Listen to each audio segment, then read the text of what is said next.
In today's video, we will take out the front bumper for 2024 Audi A4. First, we will lift up the parking brake, then we will lift up the car. I'm using a four-wheeler jack to lift up the car, so I don't really need to pull up the handbrake. But if you're using the regular jack that comes with the car, you must lift up the parking brake, otherwise the car will fall apart. If you haven't already, please consider liking this video and subscribing to our channel. Now, let's jump into the process. Using a Torx 25 bit and a gun, I will take out a bunch of screws from underneath one by one. You will find there are 4 screws in total that needs to be taken out from this side.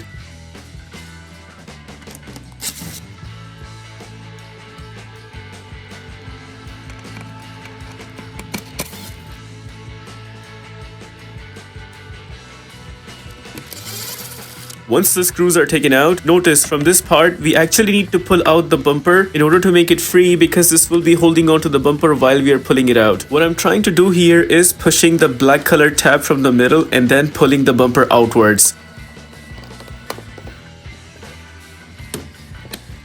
There we were able to pull it out. Similar thing like this could be on the other side. You may have to do that as well from the other side. In my case, I was missing it on the other side, maybe due to an accident, but in your case, make sure you do this process on both sides. Jumping onto the corners, we will turn the tire to make the process a little simple for us. Here, I will be taking out 4 Torx 25 screws one by one so that we could push the fender liner outwards from the bumper side.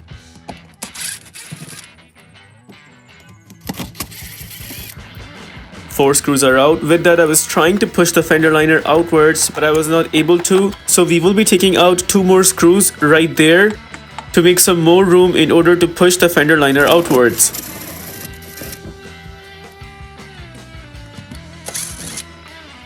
With those screws taken out, now we have enough room and I can push the fender liner to have access on the inside portion of bumper. Notice you will see there are 2 screws right here. Let me just zoom in.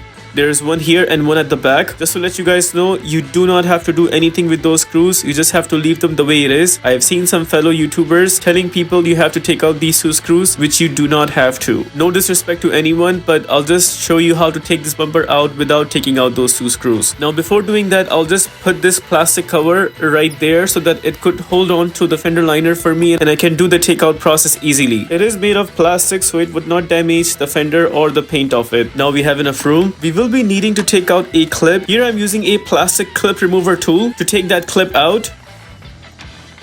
That's the top part of the clip that just came out. Now we have to take out the bottom part. There's the bottom part taken out. Make sure you put both of these parts together because you may be needing this clip again while putting the front bumper back. Now you will see right there at the very edge, there is actually one screw that needs to be taken out right there. I hope I can show it to you guys properly. There's that screw right there that we need to take out, and that is a Torx 30 screw, and we need a Torx 30 bit to take that screw out. It is actually connecting this fender piece with this bumper piece right here, and there's that screw inside that we have to take out. Make sure to use this Torx 30 bit with at least 2 extensions to take that screw out. Just to show you guys, that's how long the extension should be in order to take that screw out. It is a damn tight spot right there, but we will try our level best to take it out properly.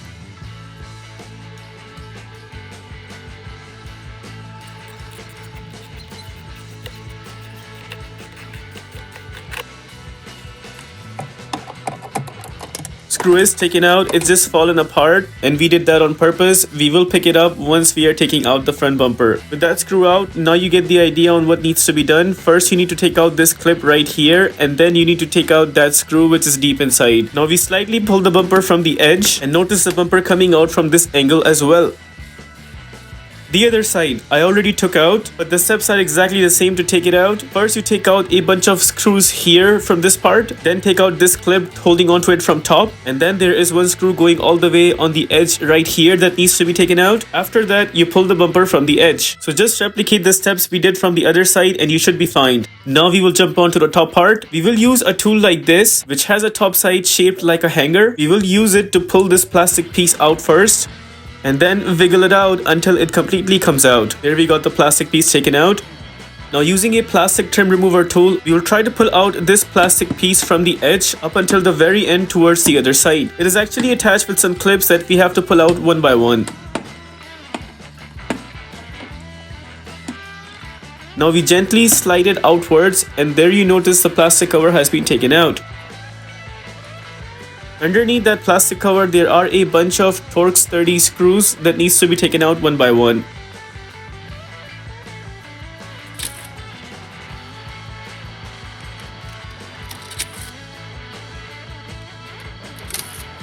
And just to show you guys, there are 4 screws in total that needs to be taken out. From this part, the bumper is actually holding onto the grip and we have to slide the bumper outwards carefully. And there, we slided that part outwards. From the other side, it already slided outwards for some reason, so we will just leave it the way it is. Now we will slightly pull the bumper downwards. Notice from the driver's side front, on the bumper side, there's actually a big plug that needs to be taken out. All you have to do is just press and hold the middle tab and then pull the plug outwards.